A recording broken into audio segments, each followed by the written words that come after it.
அஜித் கொலை வழக்கு பத்தி கேள்விப்பட்டிருக்கீங்களா? இது சும்மா ஒரு சாதாரண கிரைம் ஸ்டோரி இல்ல.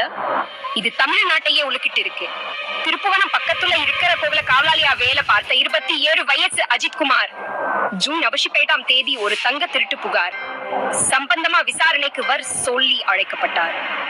ஆனா அடுத்து நடந்த விஷயம் எல்லாருக்கும் அதிர்ச்சி கொடுத்துச்சு.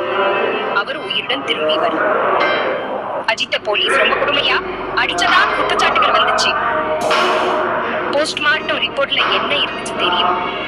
34 காயங்கள், ஆக்டைட் வெளிக்காயங்கள், கடுமையான உள் ரத்தப்போக்கு, கழுத்துல ஒரு ஆழமான காயம். அது மட்டுமே அவரை பிளாஸ்டிக் பைப்பாலையும் இரும்பு ராடாலையும் அடிச்சதாவும் மிளகாய் பொடி தூவினதாவும் சுட செய்திகள் வந்துச்சு.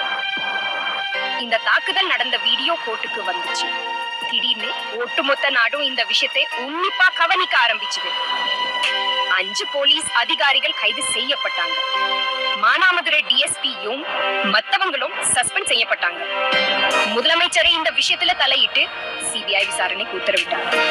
இதற்கிடையில மதுரை உயர் நீதிமன்றம் இந்த வழக்கை ரொம்ப சீரியஸா எடுத்துக்கிட்டு இருக்கு. உயர்திகாரிகளை கடுமையா கேள்வி கேட்டு சிசிடிவி ஆதாரங்கள் காணா போனதுக்கும் சாட்சி வாக்குமூலங்கள் அளிக்கப்பட்டதுக்கும் கடும் கண்டனம் தெரிவிச்சிருக்காங்க. சரியா பதிவு செய்யப்படும். இது இந்த விசாரணை எப்படி ஆரம்பிச்சதுங்கிறத பத்தி பெரிய கேள்விகளை எழுப்புது. தமிழ்நாடு முழுக்க மக்கள் கோபத்துல இருக்காங்க. சோசியல் மீடியாவுல இந்த விஷயம் காட்டு தீ மாதிரி பரவிட்டு இருக்கு. சிலர் என்ன சொல்லாங்கன்னா, இந்த புகார் ஒரு சக்தி வாய்ந்த IAS அதிகாரிக்கு நெருப்பான ஒரு டாக்டர் கிட்ட இருந்து வந்துச்சு. அதனாலதான் இந்த விஷயம் இவ்வளவு தூரம் போச்சு. எந்த விதமான முறையான நன்முறைகளும் இல்லாம நேடியா வன்முறைதான் நடந்திருக்குன்னு சொன்னாங்க. இப்போ அஜித்தோட குடும்பம் நீதி கேட்டு போராடிட்டு இருக்கு. அடுத்து என்ன நடக்குது? ஒட்டுமொத்த மாநிலமே உன்னிப்பா கவனிச்சுட்டு இருக்கு. தமிழ்நாட்டுல போலீஸ் பொறுப்புணவுக்கு இது ஒரு திருப்பு முனையா அமையுமா? உங்க கருத்துக்களை கமெண்ட்ஸ்ல சொல்லுங்க. அப்டேட்ஸ் தெரிஞ்சுக்க சப்ஸ்கிரைப் பண்ண மறந்துடாதீங்க.